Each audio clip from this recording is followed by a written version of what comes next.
ஒரு நடனத்தை கொடுத்த செல்வி தாரணாவுக்கு ஒரு பெரிய கரவசத்தை கொடுக்கலாமே. நம்மளுடைய பாராட்டம் கைப்பற்றது தான் அந்த குழந்தைகளை இன்னும் வளர வைக்கும். நன்றி நன்றி. எங்களுடைய கொள்கைகளையும் செயல் திட்டங்களையும் பற்றி விளக்குவரை ஆற்றி வருமாறு எங்களுடைய நிறுவனர் மற்றும் தலைவர் டாக்டர் ஏபிஜே சலீம் அவர்களை அன்புடன் அழைக்கிறோம்.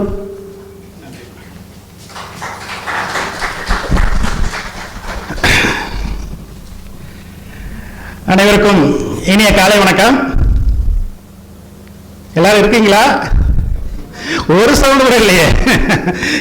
காலையில் ஏதாவது சாப்பிட்டீங்களா? ஓகே. நம்ம கோயம்புத்தூர் மக்கள் ரொம்ப சுறுசுறுப்பானாங்கன்னு சொன்னாங்க உங்களுக்கு வந்து. ஆனால் சவுண்டே இல்லை. எல்லாரும் சேர்ந்து வந்து திரும்ப சொல்லலாமா? அனைவருக்கும் இனிய காலை வணக்கம். இன்னும் வரலையே, பாதி சவுண்ட் வரலையே. கண்ணு இளைஞர்கள் இன்னும் வந்து சவுண்டே இல்லை உங்களுக்கு. அனைவருக்கும் இனிய காலை வணக்கம். பரவாயில்ல. இப்பதான் வந்து பார்த்தா ஜம்மாய் குழுவெல்லாம் சவுண்ட் வருது. நன்றி. இந்த இனிமையான காலை பொழுதுல வந்து பார்த்தீங்கன்னா தமிழ்நாட்டின் மான்ஸ்டர் தொழில் நகரம் என்று அழைக்கப்படுகிற தமிழ்நாடு பொருளாதாரத்தின் முக்கியமான தூணாக விளங்கக்கூடிய நமது கோயம்புத்தூர் மாவட்டத்தில் வைத்து APJ group of companies, Amudhasurabhi, APJ உணவு வங்கி, APJ dynamic foundation, APJ VIP global the voice of the common man மாத இதழ் இணைந்து ஏபிஜே விஐபி குளோபல் 2026 விருது கலாச்சாரம், சமூக நல்லிணக்கம், தொழில் வளர்ச்சி திருவிழாவுக்கு வருகை புரிந்துள்ள நமது விருதாளர்கள் அனைவரையும், இந்த விழாவில் பங்கேற்று சிறப்பிக்க வருகை புரிந்துள்ள சிறப்பு விருந்தினர்கள் அனைவரையும், மேலும் இந்த விழாவில் இன்று தன்னுடைய புதிய 5வது நூலை வெளியிட வருகை புரிந்துள்ள எனது பாசத்துக்குரிய அன்பு சகோதரர் தூத்துக்குடி ஸ்டெர்லைட் போராளி திரு மின்னல் அம்ஜத் மற்றும் அவங்க குழுவினரையும் வந்து பார்த்தீங்கன்னா இந்த டைப்பில் வருக வருக என்று வரவேற்பதில் பெருமகிழ்ச்சி அடைகிறவங்களுக்கு என்று, அதுபோக பத்திரிகை மற்றும் ஊடகத்துறை நண்பர்களையும் நலத்திட்ட உதவிகளை பெறுவதற்கும் வழங்குவதற்கும் வருகை புரிந்துள்ள விருந்தினர்களையும் நமது ஏபிஜே விஐபி குளோபல் விருது குழுவின் சார்பாக மீண்டும் ஒரு முறை வருக வருக என்று வரவேற்பதில் பெருமகிழ்ச்சி அடைகின்ற உங்களுக்கு என்று. அதுக்கு முன்னாடி வந்து பார்த்தீங்கன்னா குழந்தைகள்னால தெய்வத்துக்கு சம்பந்தம். அந்த மாதிரி தெய்வ குழந்தை வந்து பார்த்தீங்க அப்படின்னா உங்களுக்கு வந்து நம்மளோட கோயம்புத்தூர் விருது விழால முதல் நிகழ்ச்சியா பரதநாட்டியத்தை அரங்கேற்றம் பண்ணியிருக்காங்க உங்களுக்கு வந்து. இந்த சின்ன வயசுலேயே வந்து பார்த்தீங்கன்னா ரொம்ப ரொம்ப சிறப்பான ஈடுபாடோட, அவங்களுக்கு தன்னம்பிக்கையோட அந்த பரதநாட்டிய கலையை நம்மளோட மேடையில சிறப்பாக அரங்கேற்றம் பண்ணாங்க. இந்த வயசுலேயே வந்து பார்த்தீங்கன்னா இவ்வளவு இன்ட்ரெஸ்ட் எடுத்து பண்றது ஒரு மிகப்பெரிய வந்து பார்த்தீங்கன்னா ஒரு நல்ல விஷயம் உங்களுக்கு வந்து. அந்த குழந்தைக்கு வந்து பார்த்தீங்கன்னா ட்ரைனிங் கொடுத்தவங்க அவங்க பெற்றோர்கள் எல்லாத்துக்கும் நமது ஏபிஜே விஐபி குளோபல் விருது குழுவின் சார்பாக உங்களுக்கு மனமார்ந்த பாராட்டுகளை சொல்றவங்களுக்கு மீண்டும் ஒரு முறை அந்த குழந்தைகளுக்கு எல்லாரும் சேர்ந்து ஒரு பலத்த பாராட்டு கொடுக்குறவங்களுக்கு என்று. ஏன்னா நம்ம கொடுக்குற ஊக்கம் தான் அந்த கலையும் சரி அவங்க வாழ்க்கையும் சரி அடுத்தடுத்த கட்டத்துக்கு நம்ம கொண்டு போக முடியும். உங்களுக்கு நன்றி நன்றி நன்றி உங்களுக்கு என்று பார்த்தீங்கன்னா அவங்களுக்கு ஃபர்ஸ்ட் வந்து பார்த்தீங்கன்னா நம்ம நிறுவனத்தை பற்றி முதல்ல சொல்லிடுறேன் உங்களுக்கு. ஏற்கனவே என்னோட சிஇஓ டாக்டர் லட்சுமி பிரபா வந்து பார்த்தீங்க அப்படின்னா வந்து ஒரு சின்ன ஒரு அறிமுகத்தை வந்து கொடுத்துருப்பாங்க உங்களுக்கு வந்து. என்னோட பேர் டாக்டர் ஏபிஜே சலீம். உங்களுக்கு இந்த நிறுவனத்தோட நிறுவனர் 2 தலைவர் உங்களுக்கு வந்து. என்னோட சொந்த ஊர் விருதுநகர் மாவட்டம் சிவகாசி. சிவகாசி எல்லாத்துக்கும் தெரியும் நினைக்கிறேன் இல்லைங்களா? சிவகாசி எதுக்கு ஃபேமஸ் தெரியுமா? பட்டாசு. வேற தீக்குச்சி. ஓகே. வேற தம்பிக்கு ஒரு பலத்தை பாராட்டு கொடுக்கலாம் உங்களுக்கு வந்து பார்த்தீங்கன்னா. சிவகாசியோட முதல் தொழில் வந்து பார்த்தீங்க அப்படின்னா உங்களுக்கு வந்து தீப்பெட்டி தயார் பண்றது. இந்தியாக்கே வந்து பாத்தீங்கன்னா தீப்பெட்டி நம்ம தான் கொடுத்துட்டு இருக்கோம் உங்களுக்கு. இரண்டாவது முக்கியமான தொழில் வந்து பாத்தீங்க அப்படின்னா உங்களுக்கு பட்டாசு. தீபாவளிக்கு இந்தியா ஃபுல்லா வந்து பாத்தீங்கன்னா நம்ம சிவகாசி பட்டாசு தான் வந்து பாத்தீங்கன்னா இந்தியா ஃபுல்லாவே வந்து பாத்தீங்கன்னா போய்கிட்டு இருக்குது. மூணாவது முக்கியமான தொழில் வந்து அச்சு தொழில், உங்களுக்கு பிரிண்டிங், தம்பி சொன்ன மாதிரி பிரிண்டிங் தொழில் உங்களுக்கு. இது மூணு வந்து பாத்தீங்கன்னா ரொம்ப முக்கியமான தொழில் உங்களுக்கு. சிவகாசி மக்கள் வந்து பாத்தீங்கன்னா எப்பயுமே உழைப்புக்கு வந்து அசராதவங்க. அங்க நீங்க வந்து பாத்தீங்கன்னா இப்ப கோயம்புத்தூர்ல வந்து நிறைய இண்டஸ்ட்ரி இருக்குது உங்களுக்கு.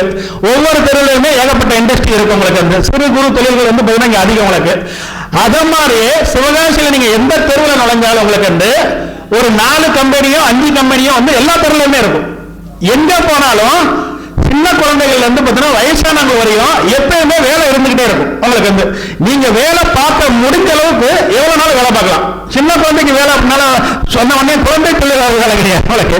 அவங்க கூட வேலை பார்க்கணும்னு நினைச்சாங்கன்னா இங்க என்னன்னா வந்து பாத்தீங்கன்னா குடிசை தொழில் மாதிரி வந்து பாத்தீங்கன்னா தீப்பெட்டி ஒட்டுறது, அதுக்காக அடிப்பட்டி ஒட்டுறது எல்லாமே பண்ணுவாங்க. வீட்டுல தான் ஒட்டுவாங்க உங்களுக்கு. அப்ப அந்த குழந்தைகளும் சேர்ந்துதான் வேலை பார்ப்பாங்க உங்களுக்கு. இந்த இது எதுக்கு நான் சொல்ல வரேன்னா, உழைப்புக்கு அஞ்சாத மக்கள் வந்து பாத்தீங்கன்னா சிவகாசி மக்கள். கோயம்புத்தூர் மக்கள் எப்படி உழைப்புக்கு அஞ்சாத மக்கள் உங்களுக்கு. ஏன்னா அவங்க உழைக்கிறனாலதான் வந்து பாத்தீங்கன்னா தமிழ்நாட்டோட பொருளாதாரம் வந்து மிகப்பெரிய அளவுல வந்து பாத்தீங்கன்னா வளர்ச்சி அடைஞ்சிருக்கு உங்களுக்கு. அதே மாதிரி வந்து பாத்தீங்கன்னா சிவகாசி மக்கள் உழைக்கிறனால வந்து பாத்தீங்கன்னா இந்தியாவுக்கே வந்து பாத்தீங்கன்னா வருஷத்துக்கு குறைஞ்சபட்சம் வந்து 10,000 கோடி ரூபாய்க்கு வந்து பாத்தீங்கன்னா வந்து அங்க பட்டாசு டேர்ன் ஓவர் நடக்குது உங்களுக்கு. தீப்பெட்டி தனி உங்களுக்கு, அச்சு தொழில் தனி உங்களுக்கு. அப்ப என்னன்னா உழைப்புக்கு அஞ்சாத மக்கள் இருக்கிற ஊர்ல இருந்து வந்து பாத்தீங்கன்னா நாங்க எங்க தலைமை அலுவலகமே சிவகாசியில தான் இருக்குது உங்களுக்கு. கடந்த 25 வருஷமா வந்து பாத்தீங்கன்னா நான் சிவகாசியில தொழில் பண்ணிட்டு இருக்கேன் உங்களுக்கு. இந்த 25 வருஷமா தொழில் பண்றதை வச்சு வந்து பாத்தீங்கன்னா அந்த தொழில வர லாபத்தை நான் மட்டுமே எடுத்துக்காம உங்களுக்கு நம்மளை சார்ந்த சமுதாயம், நம்மளை சார்ந்த சமூகம், நம்ம ஊரு, இந்த மக்களை பொருளாதார ரீதியா வந்து பாத்தீங்கன்னா உயர்த்துறதுக்கு நம்ம ஏதாவது ஒண்ணு பண்ணணும் உங்களுக்கு. ஏன்னா நம்ம உழைக்கிற பணமும் லாபமும் நம்மளே வச்சுக்க கூடாது உங்களுக்கு. சக தோழரும் வந்து பாத்தீங்கன்னா உங்களுக்கு உழைப்பால கஷ்டப்பட்டு இருக்காங்க, அடுத்த கட்டத்துக்கு போக முடியாம இருக்காங்க உங்களுக்கு. அப்ப நம்மகிட்ட இருக்கிற பொருளாதாரத்தையும் நம்மகிட்ட இருக்கிற வாய்ப்பையும் வச்சு உங்களுக்கு அவங்களுக்கு எதிர்காலத்துல வந்து பாத்தீங்கன்னா ஒரு முன்னேற்றத்தை கொடுக்கணும் அப்படின்னு சொல்லிட்டு உங்களுக்கு வந்து பாத்தீங்கன்னா 25 வருஷமா என்னால முடிஞ்ச எல்லா விதமான சேவைகளும் நம்ம பண்ணிக்கிட்டு இருக்கோம் உங்களுக்கு. ஃபர்ஸ்ட் வந்து பாத்தீங்க அப்படின்னா உங்களுக்கு சிவகாசியில கவர்மெண்ட் இடத்துல பெர்மிஷன் வாங்கி நாங்க ஏபிஜே உணவு வங்கி அப்படின்னு சொல்லிட்டு ஒரு பப்ளிக் சேரிட்டி சென்டர் நம்ம நடத்திட்டு இருக்கோம் உங்களுக்கு. உணவு வங்கி யாராவது கேள்விப்பட்டிருக்கீங்களா? உணவு வங்கினா யாருக்கு ஏதாவது தெரியுமா? பணத்தை போற வங்கி வச்சிருப்பீங்க, உங்களுக்கு பைனான்ஸா பார்த்திருப்பீங்க உங்களுக்கு. உணவுக்கும் வங்கி எங்க கேள்விப்பட்டிருக்கீங்களா? யாராவது யாரும் கேள்விப்பட்டதில்லை. ஆக்சுவலா வந்து பாத்தீங்க அப்படின்னா இது ஆரம்பிக்கும் போது நாங்க வித்தியாசமா ஆரம்பிக்கணும் அப்படின்னு சொல்லிட்டு தான் ஏபிஜே உணவு வங்கி அப்படின்னு சொல்லிட்டு நம்ம ஆரம்பிச்சோம் உங்களுக்கு. இது என்ன பண்றோம் அப்படின்னு பாத்தீங்கன்னா உங்களுக்கு நம்ம வீடுகள்ல நம்ம தேவைக்கு மேல நம்மளுக்கு தேவையில்லாத பொருட்கள் என்னெல்லாம் இருக்குது உங்களுக்கு. துணிமணி, note, book, TV, table, mixie, grinder, cell, chappal, பாத்திரம் எதுனாலும் சரி உங்களுக்கு கொண்டு வந்து நம்ம சென்டர்ல வந்து நீங்க அடுக்கி வச்சுட்டு போயிடலாம். யாருக்கு தேவையோ அவங்க வந்து பார்த்துட்டு அவங்களுக்கு பிடிச்ச பொருளை வந்து அவங்க இலவசமா எடுத்து உபயோகப்படுத்திக்கலாம் உங்களுக்கு. ரெண்டாவது முக்கியமான விஷயம் என்ன அப்படின்னா உங்களுக்கு உலகம் ஃபுல்லா கிட்டத்தட்ட ஒரு 750-800 கோடி மக்கள் வந்து வாழ்ந்துட்டு இருக்காங்க உங்களுக்கு. இதுல வந்து பாத்தீங்கன்னா சாப்பாடு கிடைக்காம கிட்டத்தட்ட வந்து பாத்தீங்கன்னா ஒரு 15-20% மக்கள் வந்து பாத்தீங்கன்னா உணவு இல்லாம பட்டினியில வந்து இறந்துட்டு இருக்காங்க. இது வந்து உணவு கிடைக்காம அவங்க வந்து சாவல உங்களுக்கு. உணவு உற்பத்தி வந்து பாத்தீங்கன்னா எப்பவுமே சர்ப்ளஸா வந்துகிட்டு தான் இருக்குது உங்களுக்கு. ஆனா இந்த மீதமாகிற உணவை தேவைப்படுற மக்களுக்கு கரெக்டா கொண்டு போய் சேர்க்கிற ஒரு நெட்வொர்க்கோ இல்ல ஒரு கட்டமைப்போ இல்லாதனால உங்களுக்கு ஒருவேளை உணவு கிடைக்காம உலகம் ஃபுல்லா வந்து பாத்தீங்க அப்படின்னா 30ல இருந்து பாத்தீங்கன்னா வந்து 120 கோடி மக்கள் வரை வந்து பாத்தீங்கன்னா கஷ்டப்பட்டு வந்து பாத்தீங்கன்னா ஒவ்வொரு நாளும் இறந்துட்டு இருக்காங்க. அப்ப இதுக்கு ஏதாவது ஒரு சொல்யூஷன் கண்டுபிடிக்கணும்னு சொல்லி நம்ம என்ன பண்ணோம் அப்படின்னா எவ்வளவு பெரிய கோடீஸ்வரனா இருந்தாலும் டெய்லி நம்ம உணவு கொடுக்க முடியாது உங்களுக்கு. அரசாங்கம் இருந்தாலும் டெய்லி வந்து பாத்தீங்கன்னா உணவு கொடுக்க முடியாது உங்களுக்கு எல்லா மக்களுக்குமே. அப்ப நம்ம என்ன பண்றோம் அப்படின்னா உங்களுக்கு நம்ம வீடுகள்ல வந்து பாத்தீங்கன்னா எப்படினாலும் வந்து பாத்தீங்கன்னா வருஷத்துக்கு 2 ஃபங்க்ஷன் 3 ஃபங்க்ஷன் வைக்கிறோம் இல்லைங்களா உங்களுக்கு. அது போக வந்து பாத்தீங்க அப்படின்னா கல்யாண மண்டபங்கள், ஹோட்டல், திருவிழா, அன்னதானம், இங்க எங்கெல்லாம் உணவு வந்து மீதமாகுது உங்களுக்கு இந்த மீதமாகிற உணவை கலெக்ட் பண்ணி நம்ம சென்டருக்கு டைரக்டா கொண்டு வந்துரும் உங்களுக்கு. கொண்டு வர சாப்பாடை என்ன பண்ணுவோம்னா ஒவ்வொரு தெருக்கள்லையும் கொண்டு போய் பசிக்கிற மக்களுக்கு, தேவை இருக்கிற மக்களுக்கு 24 மணி நேரமும் இலவசமா விநியோகம் பண்ற சென்ற கடந்த 11 வருஷத்துக்கு முன்னாடி சிவகாசியில முத நம்ம ஆரம்பிச்சவங்களுக்கு இந்த 11 வருஷத்துல இது வரைக்கும் என்ன பண்ணிருக்கோம் அப்படின்னா கிட்டத்தட்ட 1.5 கோடி மக்களுக்கு குறையாம இந்த உணவை வந்து பாத்தீங்கன்னா ஃப்ரீயா போய் டிஸ்ட்ரிபியூட் பண்ணிருக்கோம். இது நாங்க சமைச்சு கொடுத்ததோ இல்ல எங்க உழைப்புல சாப்பாடோ கிடையாது. உங்க உழைப்புல, உங்க வேர்வையில, உங்க ரத்தத்துல பாத்தீங்கன்னா உருவாக்கின ஒரு பொருளை அதை கண்டிப்பா நீங்க கொண்டு போய் குப்பையில கொண்டு போய் வேஸ்ட் பண்ணக்கூடாது. சரியான மக்களுக்கு நீங்க கொண்டு போய் சேர்க்கிற வேலையை உங்களால பண்ண முடியல அப்படிங்கறனால அந்த பொறுப்பை நாங்க எடுத்துட்டு உங்க சார்பா அந்த மக்களுக்கு கொண்டு போய் பாத்தீங்கன்னா டிஸ்ட்ரிபியூட் பண்ணிருக்கோம். உங்களுக்கு 1.5 கோடி மக்களுக்கு சாப்பாடு கொடுக்குற ஒரு சின்ன விஷயமா? இதுக்கு யாருமே ஒரு கைத்தட்டல் கூட கொடுக்கல. உங்களுக்கு இது ஒரு கதை சொல்ற மாதிரி ஆச்சரியமா கேட்டுட்டு இருக்கீங்க நினைக்கிறேன். இது லைவா பண்ணிட்டு இருக்கோம். லைவா பண்ணிட்டு இருக்கோம். நீங்க ஒண்ணு இல்ல, கூகுள்ல போயிட்டு பாத்தீங்கன்னா அச்சய பாத்திரம் ஏபிஜே ஃபுட் பேங்க் சிவகாசின்னு போட்டீங்கன்னா நம்ம பண்ற சேவைகள்ல 1% மட்டும் பாத்தீங்கன்னா விழிப்புணர்வுக்காக நாங்க வீடியோ எடுத்து உங்களுக்கு அதுல அப்டேட் பண்ணிருக்கோம். அதுல போட்டீங்கன்னா ஒரு 5000 வீடியோ 6000 வீடியோ நாங்க இது வரைக்கும் பண்ண சர்வீஸ் எல்லாமே நீங்க அதுல பார்க்கலாம். உங்களுக்கு இந்த இதை ஏன் சொல்ல வர்றோம் அப்படின்னா, உங்களுக்கு இன்னைக்கு நிறைய பேர் பாத்தீங்கன்னா நிறைய பேருக்கு உதவுன்னு நினைச்சிட்டு இருப்பாங்க. அவங்களோட பொருளாதார சூழ்நிலை ரொம்ப ரொம்ப கம்மியா இருக்கும். ஒரு ஆளு ஒரு 50 ரூபாய் உதவ நினைப்பாங்க, ஒரு ஆள் 100 ரூபாய் உதவ நினைப்பாங்க, ஒரு ஆள் 1000 ரூபாய் பண்ணணும்னு நினைப்பாங்க, ஒருத்தங்க 5000 10,000 ரூபாய் பண்ண நினைப்பாங்க. பெருசா பண்றவங்க ஈஸியா பண்ணிட்டு போயிடுவாங்க. ஆனா அந்த 50 ரூபாய் 100 ரூபாய் பண்ணணும்னு நினைக்கிறாங்க பாத்தீங்களா, அவங்க என்ன யோசிப்பாங்கன்னா, இதை போய் யாருக்கு கொடுக்கறது, இதை கொடுத்தா எப்படி ஏத்துப்பாங்க, உங்களுக்கு இதுக்கான ஆளுகளை எங்க போய் தேடுறது அப்படின்னு சொல்லிட்டு உதவுன்னு நினைச்சா கூட அவங்க என்ன பண்ணுவாங்கன்னா தயக்கத்துல அந்த உதவுறவர் தள்ளி போட்டுட்டே வந்துருவாங்க. இந்த மாதிரி தயங்குற எல்லா மக்களுமே ஒருங்கிணைக்கணும், அவங்கள ஒரே பிளாட்ஃபார்ம்ல கொண்டு வரணும். உங்களுக்கு அவங்களாலையும் கரெக்டான மக்களை தேர்ந்தெடுத்து உதவ முடியும், அதுக்கு நாங்க வழிகாட்ட முடியும் அப்படின்னு சொல்லிட்டு தான் இந்த ஏபிஜே உணவு வங்கி முத ஆரம்பிச்சவங்களுக்கு. நம்ம என்ன விஷயத்தை பாத்தீங்கன்னா நல்ல விதைச்சிட்டோம்னா அது அறுவடை ஆகிற எப்பயுமே 100% நல்லதா மட்டும்தான் நடக்கும். உங்களுக்கு அப்ப நம்ம என்ன பண்ணோம்னா ஒரு 11 வருஷத்துக்கு முன்னாடி ஆரம்பிச்சவங்களுக்கு ஆரம்பிக்கும் போது யாருமே இந்த நல்ல விஷயத்துக்கு சப்போர்ட் எல்லாம் பண்ணல. ஏகப்பட்ட எதிர்ப்புகள். இன்னைக்கு பாத்தீங்கன்னா நம்ம அலிமா பேகம் பாத்தீங்கன்னா கவுன்சிலர் மேடம் வந்திருக்காங்க. உங்களுக்கு நம்ம Abdul Kadar sir councillor sir வந்திருக்காங்க. உங்களுக்கு இவங்க இன்னைக்கு கவுன்சிலர் ஆயிருக்காங்க அப்படின்னா உங்களுக்கு ஊர்லாப்பட்ட தடைகளை தாண்டி தான் வருவாங்க. ஒரு ஆண் கவுன்சிலர் ஆகிறது பெரிய கஷ்டம், ஒரு பெண் கவுன்சிலர் ஆகணும் அப்படின்னா அதோட மிகப்பெரிய ஒரு பெரிய கஷ்டம் உங்களுக்கு. அப்ப அவங்க தடங்களையும் சோதனையும் தோல்விகளையும் அவமானங்களையும் ஏளனங்களையும் தாண்டி வந்தா மட்டும்தான் உங்களுக்கு அவங்க அந்த பதவிக்கு வர முடியும். உங்களுக்கு அப்ப பொது வாழ்க்கையில வர எல்லாருமே எதிர்ப்புகளை சம்பாதிச்சுட்டு வந்தா மட்டும்தான் அவங்க அந்த பொது வாழ்க்கையில நிலைச்சு நிக்க முடியும். உங்களுக்கு அப்ப நாங்க முத ஆரம்பிக்கும் போது இந்த சென்டரை ஆரம்பிக்க விடல. கிட்டத்தட்ட 1.5 வருஷம் போராடணும். 2 தடவை அடிச்சு உடைச்சாங்க, வைக்க கூடாது அப்படின்னு சொல்லிட்டு. உங்களுக்கு 3வது தடவை அதை 1.5 வருஷம் போராடி, ஏன்னா இந்த பண்ற சேவை எனக்காண்டியோ என் வீட்டுக்காண்டியோ என் தலைமுறைக்காகவோ பண்ணக்கூடிய விஷயம் கிடையாது. உங்களுக்கு இது இந்த ஊருக்காக, இந்த மக்களுக்காக, இந்த சமுதாயத்துக்காக, இந்த நாட்டுக்காக, உங்களுக்கு பாத்தீங்கன்னா நம்ம மாநிலத்துக்காக பண்ணக்கூடிய ஒரு நல்ல சேவை. உங்களுக்கு அந்த எதிர்ப்பை கூட நான் தாங்கிறது ரெடியா இல்ல அப்படின்னா இந்த சேவையை யாருக்கு பண்ண முடியும்?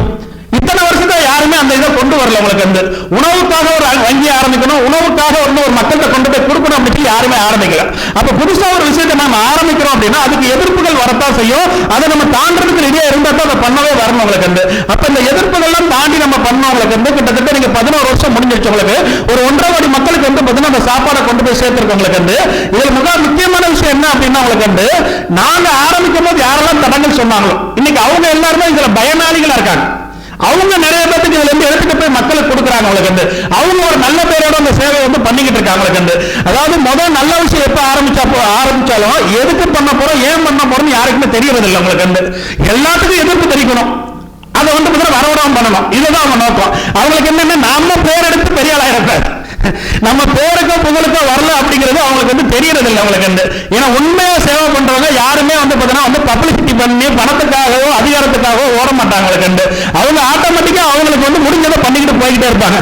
நீங்க பாராட்டாலும் அவங்க கவலைப்படுறது இல்லை, திட்டினாலும் வருத்தப்படுறதில்லை. உங்களுக்கு இதுதான் உண்மையான சேவையாளர்கள். அந்த நோக்கத்திலே நம்ம இன்னைக்கு ஆரம்பிச்சோம். இன்னைக்கு இந்தியா ஃபுல்லா இந்த சேவைகளை கிட்டத்தட்ட ஒரு 1000கணக்கான அமைப்புகளை எடுத்து பண்றாங்க. உங்களுக்கு அதுக்கு நம்ம வழிகாட்டிட்டு இருக்கோம். உங்களுக்கு இன்னைக்கு இந்தியாவில் மட்டும் இந்த 1000கணக்கான அமைப்புகள் மூலமா டெய்லி 1 லட்சம் சாப்பாடுக்கு குறையாம போயிட்டு இருக்கு. இது நேற்று வரை குப்பைக்கு போயிட்டு இருந்தது. இன்னைக்கு கரெக்டான மக்களுக்கு, தேவையுள்ள மக்களுக்கு இந்த சாப்பாடு போயிட்டு இருக்கு. உங்களுக்கு அப்ப எங்களோட நோக்கம் என்ன அப்படின்னா, உங்களுக்கு ஒரு மனிதனுக்கு என்ன தேவை இருக்குதோ அந்த தேவையை நீங்க பாத்தீங்கன்னா அடிப்படை தேவையை நீங்க ஃபுல்ஃபில் பண்ணணும். உங்களுக்கு ஒரு மனிதனுக்கு அடிப்படை தேவை என்ன? உணவு, உடை. உங்களுக்கு அது 2ஐயும் நம்ம கொடுத்துட்டோம். உங்களுக்கு அடுத்து என்ன? அவங்கள சம்பாதிக்க வைக்கணும், பொருளாதாரம் வேணும். இப்ப வீடு இருப்பிடம் வேணும் அப்படின்னா பொருளாதாரம் வேணும். பொருளாதாரம் இல்லாம வந்து நீங்க வீடை உருவாக்க முடியாது அவங்களுக்கு. அப்ப இந்த பொருளாதாரம் வேணும்னா அவங்ககிட்ட என்ன திறமை இருக்குன்னு நம்மளுக்கு தெரியணும் இல்லையா அவங்களுக்கு வந்து. அப்ப அந்த திறமை என்ன இருக்குன்னு தெரிஞ்சிருக்க என்ன பண்ணோம்னா இந்த சாப்பாடை கொடுத்துட்டா ஒவ்வொரு தெருக்கள்லையும் இந்த வறுமையில இருக்கிறவங்க அடித்தட்டில் இருக்க மக்கள்கிட்ட நாங்க வந்து மிங்கிள் ஆகிறோம். மிங்கிள் ஆன பிறகு அவங்க என்ன பண்றாங்கன்னா, இப்ப ஒண்ணு இல்ல, ஒரு வீட்டுல வந்து பாத்தீங்கன்னா நாங்க ஒரு கல்யாண மண்டபத்துல சாப்பாடு எடுக்கிறோம். ஒரு வேலைக்கு வந்து 300 சாப்பாடு 400 சாப்பாடு மிச்சம் ஆகுது உங்களுக்கு. இதை எடுத்துட்டு போய் ஒவ்வொரு தெருக்கள்லையும் வந்து பாத்தீங்கன்னா நம்ம பரிமாறுறோம் உங்களுக்கு. ஒரு கஷ்டப்படுற வீட்டுல 5 பேர் இருக்காங்க அப்படின்னா சாப்பாட 3 வேலைக்கும் சேர்த்து வாங்கிப்பாங்க அவங்களுக்கு வந்து. ஒரு 5 பேர் இருக்கிற குடும்பம் 3 வேலைக்கு சாப்பிடணும்னா எனக்கு எவ்வளவு தேவைப்படும் யாராச்சும் சொல்லுங்க. 5 பேர் இருக்கிற குடும்பத்துல 3 வேலை சாப்பிடணும்னா எனக்கு எவ்வளவு பணம் தேவைப்படும்? நம்ம கவுன்சிலர் மேடமே சொல்லலாம். அவங்களே கொஞ்சம் ரொம்ப யோசிக்கிறாங்க. பெரிய பிரச்சனை கேட்டானவன்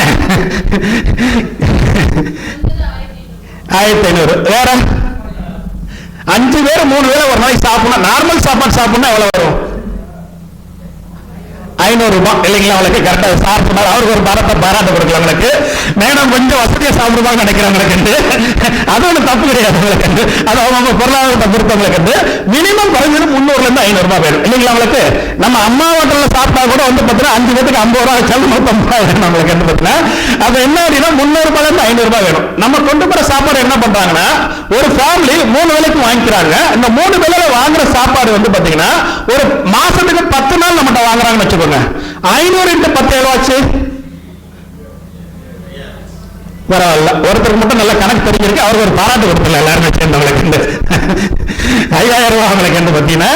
அப்ப மாசத்துக்கு வந்து பாத்தீங்கன்னா ஒரு ஃபேமிலிக்கு இன்டைரக்டா நம்ம ஒரு 5000 ரூபாய் மிச்சப்படுத்தி கொடுக்குறோம் உங்களுக்கு. வருஷத்துக்கு 12 மாசத்துக்கு 5000 ரூபாய் கணக்கு பண்ணீங்கன்னா 60000 ரூபாய் இல்லைங்களா. அப்ப ஒரு ஃபேமிலிக்கு நம்ம எல்லாரும் சேர்ந்து உழைப்புல வந்து வர்ற ஒரு பொருளை வச்சு நம்மளுக்கு சம்பந்தமே இல்லாம வறுமையில இருக்கிற மக்களுக்கு அதை கொண்டு போய் நம்ம இன்டைரக்டா சேர்க்கறது மூலியமா நம்ம பண்றது ஒன்லி போஸ்ட்மேன் வேலை மட்டும்தான் உங்களுக்கு. நம்ம வந்து நம்ம உழைப்புல வந்து பார்த்தீங்கன்னா நாங்க வந்து எதுவுமே பண்ணல உங்களுக்கு. கொண்டு போய் சேர்க்கறது மட்டும்தான் என்னோட பணி. அது ரொம்ப கஷ்டமான பணி தான். ஆனா புடிச்சு பண்ணா எந்த பணமே இங்க வந்து கஷ்டம் கிடையாது உங்களுக்கு பார்த்தீங்கன்னா.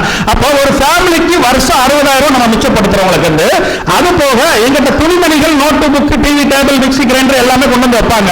கஷ்டப்படுற ஃபேமிலியில வருஷத்துக்கு ஒரு புது ட்ரெஸ்ஸோ 2 புது ட்ரெஸ்ஸோ தான் வாங்க முடியும். ஏன்னா அவங்களோட வறுமை, அவங்களால பணம் கொடுத்து வந்து புது ட்ரெஸ் வாங்க முடியாது.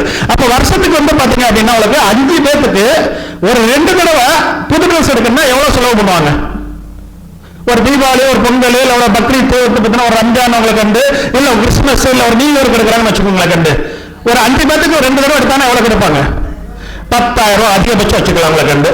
அப்ப அந்த 10000 நம்ம என்ன பண்றோம் அப்படின்னா உங்களுக்கு எங்க இடத்துல வந்து பாத்தீங்கன்னா அந்த துணிமணிகள் வந்து பாத்தீங்கன்னா எல்லாமே மேக்ஸிமம் குவாலிட்டி துணி தான் கொண்டு வருவாங்க உங்களுக்கு. இந்த துணிகளை அந்த பிள்ளைகளுக்கு என்ன பண்ணுவாங்கன்னா ஒரு தடவை வந்தாங்கன்னா 100 ட்ரெஸ் 200 ட்ரெஸ் எடுத்துட்டு போவாங்க. ஏன்னா இதுக்கு மேலே அந்த மாதிரி ட்ரெஸ் அவங்க வந்து வாங்கியிருக்க மாட்டாங்க. இதுக்கு மேலே அந்த ட்ரெஸ் அந்த பிள்ளைகளுக்கு வந்து போட்டு பார்த்துருக்க மாட்டாங்க. எல்லா பெற்றவங்களுக்கும் அது வந்து பார்த்தீங்கன்னா நல்ல எண்ணம் இருக்கும். அது என்னன்னா என் பிள்ளைக்கு வந்து நல்ல துணிமணி போடணும், என் பிள்ளைக்கு வந்து நல்ல கல்வி கொடுக்கணும், என் பிள்ளைக்கு வந்து நல்ல வாழ்க்கை அமைச்சு கொடுக்கணும் அப்படிங்கிற வந்து ஒரு எல்லா பேரண்ட்ஸ்க்கும் இருக்கும் உங்களுக்கு. அப்ப வறுமையில இருக்கிற மக்களுக்கு அந்த கனவு இருந்துட்டு தான் இருக்கும் உங்களுக்கு. இந்த கனவை வந்து அவங்களால நிறைவேற்ற முடியாது. அந்த நிறைவேற்றுற பணியை நம்ம எடுத்துக்கிறோம். அப்ப அவங்க வர்றாங்க, ஒரு தடவை 100 இருந்து 200 ட்ரெஸ் எடுக்கிறாங்க உங்களுக்கு. ஒரு ட்ரெஸ் மினிமம் 20 ரூபாய் வச்சுக்கோங்க. 100 ட்ரெஸ் என்னாச்சு? 2000 ரூபாய். இதை வந்ததுல இருந்து கணக்கா கேட்கிறேன். இது ஸ்கூல் பக்கமே நாங்க போகல உங்களுக்கு. இங்க வந்து அதான் கேட்கறேன் 2000 ரூபாய். அப்ப ஒரு மாசத்துக்கு வந்து 2000 ரூபாய் எடுக்கிறாங்கன்னு வச்சுக்கோங்க. வருஷத்துக்கு என்னாச்சு? 12 மாசத்துக்கு 24000 ரூபாய் ஆச்சு அவங்களுக்கு. 25000 ரூபாய் ரவுண்டா வச்சுக்கோங்க. சாப்பாடுக்கு ஒரு 50000 ரூபாய், துணிமணிக்கு ஒரு 25000 ரூபாய் அவங்களுக்கு வந்து பாத்தீங்கன்னா. அப்ப ஒரு ஃபேமிலிக்கு நம்ம எல்லாரும் சேர்ந்து உழைச்ச உழைப்புல நம்ம வந்து உபயோகப்படுத்தினது போக நம்மளுக்கு தேவையில்லைன்னு ஒரு நினைக்கிற ஒரு பொருள் மூலியமா கரெக்டான மக்களுக்கு கொண்டு போய் சேர்த்தீங்க அப்படின்னா வருஷத்துக்கு அந்த மக்களுக்கு இன்டைரக்டா ஒரு 75000 வந்து 1 லட்சம் ரூபாய்க்கு வந்து பாத்தீங்கன்னா உங்களால வந்து பாத்தீங்கன்னா உதவ முடியுது. இது வந்து நாங்க கடந்த 11 வருஷமா நாங்க பண்ணிக்கிட்டு இருக்கோம். எல்லாமே நீங்க வந்து உங்களுக்கு தேடி தேடி வந்து உங்க பொருளாதாரத்தை போய் கொடுக்கணுங்கிற அவசியம் கிடையாது. உங்க பொருளாதாரத்துல இருந்து தேவைக்கு மேல இருக்கிற பொருளை கொண்டு போய் கொடுத்தாலே போதும் உங்களுக்கு. அப்ப இன்னைக்கு வந்து பாத்தீங்கன்னா ஆயிரக்கணக்கான மக்கள், லட்சக்கணக்கான மக்கள் இதை உபயோகப்படுத்தி உங்களுக்கு இன்டைரக்டா அந்த 1 லட்சம் ரூபாய் பணத்தை வந்து ஒண்ணு கல்விக்கு யூஸ் பண்ணிக்க போறாங்க, இல்ல மருத்துவத்துக்கு யூஸ் பண்ணிக்கிற போறாங்க, இல்ல படிப்புக்கு யூஸ் பண்ணுவாங்க, இல்ல ஒரு கடனுக்கு வந்து அவங்க யூஸ் பண்ணிப்பாங்க. அப்ப என்னன்னா இந்த ஏபிஜே உணவுங்கிற மெயின் நோக்கமே அவங்களுக்கு மக்கள் வந்து பாத்தீங்கன்னா அவங்களோட தேவைகளை அவங்களே வந்து பார்த்தீங்கன்னா நிறைவேற்றிக்கிறதுக்கு நம்ம எல்லாரும் சேர்ந்து ஒரு கை கொடுத்தாலே போதும் மிகப்பெரிய ஒரு வெற்றி அடைய முடியும் அப்படிங்கிறதுக்கு இந்த ஏபிஜே உணவு வங்கி ஒரு எக்ஸாம்பிள் உங்களுக்கு. இப்ப உணவு கொடுத்தாச்சு, உடை கொடுத்தாச்சு, அவங்க பொருளாதார ரீதியா மேல கொண்டு வரணும் உங்களுக்கு. அப்ப பொருளாதார ரீதியா மேல கொண்டு வரணும்னா யாருக்கு என்ன திறமை இருக்குதோ அந்த திறமைக்கேற்ற வந்து பார்த்தீங்கன்னா ஒரு வேலை வாய்ப்போ, ஒரு சுயதொழில் பயிற்சியோ, இல்ல ஒரு பொருளை உற்பத்தி பண்றதோ வந்து பார்த்தீங்கன்னா நம்ம உருவாக்கி கொடுக்கணும் உங்களுக்கு. அதுக்கு வந்து பார்த்தீங்கன்னா நம்மகிட்ட முதல் கட்டமைப்பு இருக்கணும் உங்களுக்கு. இப்ப நீங்க வந்து பார்த்தீங்கன்னா கவுன்சிலர்ஸா இருக்கீங்க அப்படின்னா கார்பரேஷன் அப்படிங்கிற ஒரு கட்டமைப்பு இருந்தா தான் நீங்க எல்லா திட்டத்தையும் வந்து பார்த்தீங்கன்னா செயல்படுத்த முடியும் உங்களுக்கு. அதே மாதிரி நம்மகிட்ட வந்து பார்த்தீங்கன்னா கட்டமைப்புக்கு என்ன பண்றோம் அப்படின்னா, நம்ம ஹெட் ஆபீஸ் வந்து விருதுநகர் மற்றும் சிவகாசி, அங்க 1 ஏக்கர் இடம் வாங்கி அங்க அமுத சுரப்பி ஏபிஜே உணவு வங்கி அப்படின்னு சொல்லிட்டு நம்ம தொண்டு நிறுவனம் சொந்த கட்டடம் கட்டுறதுக்கு நம்ம பிளான் பண்ணிட்டு இருக்கோம் உங்களுக்கு.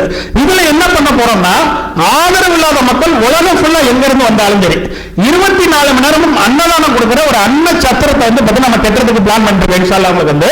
இது என்ன அப்படின்னா உங்களுக்கு முழுக்க முழுக்க சாப்பாடு போட்டு அவங்க சோம்பேறி ஆக்குற வேலை கிடையாது உங்களுக்கு. நீங்க ஒரு ஆள்கிட்ட வந்து என்ன தேவை இருக்குன்னு தெரிஞ்சுக்கணுமா, அவங்களுக்கு ஏதாவது உதவி செஞ்சாதான் தெரிய முடியும் இல்லைங்களா? இப்ப ரோட்ல போறவங்க கூப்பிட்டு வாங்கப்பா உங்களுக்கு நல்லது பண்றேன், நீங்க உட்காந்து நீங்க உட்காந்து பேசலாம்னா யாராவது வருவாங்களா உங்களுக்கு? அப்ப அவங்களுக்கு ஏதாவது வந்து நீங்க பண்ணணும்னு நினைச்சீங்கன்னா அவங்களுக்கு என்ன தேவை இருக்குங்கிறத நீங்க தெரிஞ்சுக்கணும் ஃபர்ஸ்ட் உங்களுக்கு. அப்ப உணவு கொடுத்த உள்ள கூப்பிட்ட பிறகு இந்த உணவு உனக்கு கிடைக்காதது யாரு காரணம்? நீ காரணமா, உன் குடும்ப காரணமா, உன்னோட சூழ்நிலை காரணமா, உன்னோட சமுதாயம் காரணமா, இந்த அரசாங்க காரணமா? இப்படிங்கிற தெரிஞ்சுக்கிட்டு என்ன பண்ணா அடுத்த வேலை சாப்பாடை நீ உழைச்சி சாப்பிட முடியும் அப்படிங்கிற தெரிஞ்சுக்கிட்டு நம்ம என்ன பண்றோம்னா, படிக்காத பிள்ளைகளுக்கு முழுக்க முழுக்க வந்து பாத்தீங்கன்னா சுயதொழில் பயிற்சிகள் கற்றுக் கொடுத்தவங்களுக்கு அவங்கள தற்சார்பு பொருளாதாரத்தில் கொண்டு வரது இதோட மெயின் நோக்கமே அவங்களுக்கு. அதாவது மீனை பிடிக்க கொடுக்கறதோட மீன் பிடிக்க கற்றுக் கொடுத்துட்டோம் அப்படின்னா அவங்க வாழ்க்கையை அவங்க வந்து பார்த்துப்பாங்க அவங்களுக்கு. அதுக்கான ஒரு முன்னெடுப்பு தான் வந்து பாத்தீங்கன்னா நம்ம இந்த விழாவே பண்றவங்களுக்கு. இதுக்காக நம்ம என்ன பண்றோம்னா அவங்களுக்கு இது வரைக்கும் நாங்க 25 வருஷமா தொழில் பண்ணிட்டு இருக்கோம், 25 வருஷமா சேவை பண்ணிட்டு இருக்கோம். நாங்க வந்து பாத்தீங்கன்னா உணவு 24 ஹவர்ஸ் கொடுத்துட்டு இருக்கோம், உடைகளை 24 ஹவர்ஸ் கொடுத்துட்டு இருக்கோம். அது போக ஏழை குமார்களுக்கு வந்து வருஷம் 15-20 ஏழை குமார்கள் கல்யாணம் பண்ணி வச்சுட்டு இருக்கோம். மருத்துவத்துக்கு நிறைய உதவிகள் பண்ணிட்டு இருக்கோம், கல்விக்கு நிறைய உதவிகள் பண்ணிட்டு இருக்கோம், குளங்களை தூர் வருவது, மருத்துவ கேம்ப், மெடிக்கல் கேம்ப், ஐ கேம்ப், பிளட் கேம்ப் உங்களுக்கு எல்லா விதமான விஷயங்களும் நம்ம வந்து தொடர்ந்து 25 வருஷமா பண்ணிக்கிட்டே இருக்கோம் உங்களுக்கு. பாத்தீங்கன்னா இதை பண்ணிக்கிட்டே இருக்கும்போது நம்ம என்ன பண்றோம்னா முழுக்க எங்க தொழில வர லாபத்தை எடுத்து அந்த லாபத்து மூலியமா இன்னைக்கு வரைக்கும் நம்ம சேவை பண்ணிட்டு இருக்கோம். யார்ட்டையும் நண்பரம் சொல்லி எதுவுமே வாங்கல உங்களுக்கு. அப்ப இந்த 1 ஏக்கர்ல வந்து கிட்டத்தட்ட 20,000 இருந்து 30,000 ஸ்கொயர் ஃபீட் நம்ம பில்டிங் கட்டுறதுக்கு பிளான் பண்ணிருக்கோம் உங்களுக்கு. இந்த பில்டிங் வந்து முழுக்க நம்ம சொந்த பணத்துல மட்டும் கட்ட முடியாது உங்களுக்கு. உங்களை மாதிரி வந்து ஆல்ரெடி வந்து ஃபீல்ட்ல வந்து பாத்தீங்கன்னா ரொம்ப சிறப்பா வந்து பாத்தீங்கன்னா செயல்பட்டு இருக்க உங்களுக்கு கொடையாளர்கள், மனிதாபிமானர்கள், உங்களுக்கு கல்வியாளர்கள், உங்களுக்கு தொழிலதிபர்கள், அரசியல்வாதிகள், உங்களுக்கு எல்லா துறை சார்ந்த வல்லுநர்கள், உங்களுக்கு இவங்களை கூப்பிட்டு நம்ம ஒரு இடத்துல வந்து பாத்தீங்க அப்படின்னா ஒரு கெட் டுகெதர் மாதிரி ஒரு குடும்ப விழாவை வச்சு உங்களுக்கு சார் நாங்க இதெல்லாம் வந்து பண்றதுக்கு பிளான் பண்ணிட்டு இருக்கோம். ஆல்ரெடி நீங்க உங்க ஃபீல்ட்ல எல்லா விதமான சேவைகளும் நீங்க வந்து சிறப்பா பண்ணிக்கிட்டு இருக்கீங்க உங்களுக்கு. இருந்தாலும் இது வந்து பாத்தீங்கன்னா மிக முக்கியமான ஒரு திட்டத்தை முன்னெடுக்கிறோம். இதுக்கு உங்களால முடிஞ்ச பொருள் உதவியோ நிதி உதவியோ கொடுக்கணும் அப்படின்னு சொல்லிட்டு அந்த நிதி உதவியும் பொருள் உதவியும் கலெக்ட் பண்றதுக்கு தான் நம்ம வந்து 2021 வந்து பாத்தீங்கன்னா ஏபிஜே விஐபி குளோபல் விருது மற்றும் கலாச்சார திருவிழா ஆரம்பிச்சோம். இன்னைக்கு 2021 ஆரம்பிச்சது இது வரைக்கும் இந்தியாவில் மட்டும் 19 மாநிலங்கள்ல நம்ம விழாவை வந்து முடிச்சிருக்கோம் உங்களுக்கு. ஒரு மாநிலத்தில் பண்றது கஷ்டம் உங்களுக்கு. 19 மாநிலத்தில் வரைக்கும் நம்ம ப்ரோக்ராம் முடிச்சிருக்கோம். அதுவும் போன வருஷத்துக்கு முந்தின வருஷம் வந்து பாத்தீங்க அப்படின்னா மலேசியால நம்ம ப்ரோக்ராம் பண்ணிருக்கோம், ஸ்ரீலங்கால வந்து ப்ரோக்ராம் பண்ணிருக்கோம் உங்களுக்கு, தாய்லாந்துல வந்து நம்ம ப்ரோக்ராம் பண்ணிருக்கோம் உங்களுக்கு. அது போக போன ஜனவரியில இருந்து தமிழ்நாடு ஃபுல்லா 38 மாவட்டங்களையும் நம்ம விருது விழா நடத்தணும்னு சொல்லி போன ஜனவரியில நம்ம ஆரம்பிச்சோம் உங்களுக்கு. ஒவ்வொரு மாசமும் ஒவ்வொரு மாவட்டத்தில் ப்ரோக்ராம் பண்ண சொல்லி இது வரைக்கும் 16 மாவட்டங்கள்ல இந்த ப்ரோக்ராம் வந்து பாத்தீங்கன்னா வந்து நடத்திட்டு உங்களுக்கு. இது 16வது மாவட்டத்துல நம்ம கோயம்புத்தூர்ல வந்து நடத்துறவங்களுக்கு பாத்தீங்கன்னா. இரண்டாவது முக்கியமான விஷயம் என்ன அப்படின்னா உங்களுக்கு இந்த விருது விழா வந்து பாத்தீங்கன்னா கோயம்புத்தூர்ல நம்ம 2வது டைம் நடத்துறவங்களுக்கு. போன வருஷம் வந்து பாத்தீங்க அப்படின்னா இதே கோயம்புத்தூர்ல வந்து இதே ஹோட்டல்ல தான் நம்ம நடத்துறவங்களுக்கு. இது செகண்ட் டைமா வந்து பாத்தீங்கன்னா இந்த ப்ரோக்ராம் நடத்துறவங்களுக்கு. இந்த ப்ரோக்ராம்ல வந்து பாத்தீங்கன்னா உங்களுக்கு அரசியல்ல வந்திருக்கீங்க, தொழில்துறையில வந்திருக்கீங்க, உங்களுக்கு வந்து பாத்தீங்கன்னா எல்லா துறையிலும் சேர்ந்த பல்துறை வல்லுநர் வந்திருக்காங்க உங்களுக்கு. இதுல வந்து பாத்தீங்கன்னா எப்பவுமே நம்ம வந்து பாத்தீங்கன்னா சொல்ற முக்கியமான விஷயம் என்ன அப்படின்னா உங்களுக்கு இது வந்து விருது பிளஸ் கலாச்சாரம் பிளஸ் சமூக நல்லிணக்கம் பிளஸ் தொழில் வளர்ச்சி திருவிழா உங்களுக்கு. இன்னைக்கு இந்தியாவில் வந்து பாத்தீங்கன்னா உங்களுக்கு நல்லா தெரியும் உங்களுக்கு ஒரு சமூக ஒற்றுமையை வந்து குலைக்கிறதுக்கு எல்லா சைடு இருந்து வந்து பாத்தீங்கன்னா மிகப்பெரிய ஒரு முயற்சியும் முன்னெடுப்பு பண்ணிட்டு இருக்காங்க. அப்ப இந்த சமூக நல்லிணக்கத்தை வந்து பாத்தீங்கன்னா குலைக்காம இருக்கிறதுக்கு எந்தவித பாகுபாடு பார்க்காம எல்லா மக்களையும் தன்னோட மக்களா வந்து பாத்தீங்கன்னா வந்து யோசிச்சு அவங்களுக்கான ஒரு பொருளாதார முன்னேற்றத்தை உருவாக்குறது தான் நம்ம வந்து ஒரு தனியா எடுத்திருக்கவங்களுக்கு. அப்ப எங்க விருதுகளை எப்பவுமே என்னன்னா ஒரு சமூக நல்லிணக்க திருவிழாவும் சேர்த்து தான் நடத்துறோம்.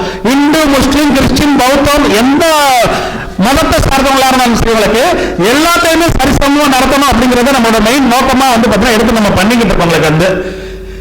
இதை வந்து பாத்தீங்க அப்படின்னா அவங்களுக்கு கிட்டத்தட்ட ஒரு 5 வருஷமா வந்து பாத்தீங்கன்னா தொடர்ந்து நடத்திட்டு இருக்கவங்களுக்கு. அது போக நான் அடுத்தடுத்து விருதாளர்களை அறிமுகப்படுத்தும் போது அப்பப்ப நம்ம பண்ணிட்டு இருக்க விஷயங்களை வந்து பாத்தீங்கன்னா உங்களுக்கு தொடர்ந்து வந்து பாத்தீங்கன்னா வந்து எக்ஸ்பிளைன் பண்றேன். ஏன்னா இன்னைக்கு நிறைய வந்து பாத்தீங்க அப்படின்னா நம்ம விருதாளர்கள் வந்திருக்காங்க. அது போக நம்ம வந்து பாத்தீங்கன்னா வந்து தமிழ் அறிஞர்கள் நிறைய வந்திருக்காங்க, புத்தக வெளியீட்டுக்கு நிறைய பேர் வந்திருக்காங்க. உங்களுக்கு அவங்க எல்லாருமே நிறைய பேச வேண்டிய நேரம் இருக்கிறனால உங்களுக்கு என்னோட உரையை வந்து பாத்தீங்கன்னா நான் இதோட முடிச்சுக்கிட்டு உங்களுக்கு அடுத்தடுத்து வந்து பாத்தீங்கன்னா ஒரு தோழர்களை வந்து பாத்தீங்கன்னா நம்ம அறிமுகப்படுத்திட்டவங்களுக்கு அடுத்து நம்ம விருதாளர்களை அறிமுகப்படுத்துற வேலையை என்னோட CEO டாக்டர் லட்சுமி பிரபா வந்து பாத்தீங்கன்னா அறிமுகப்படுத்துவாங்க. நன்றி நன்றி நன்றி.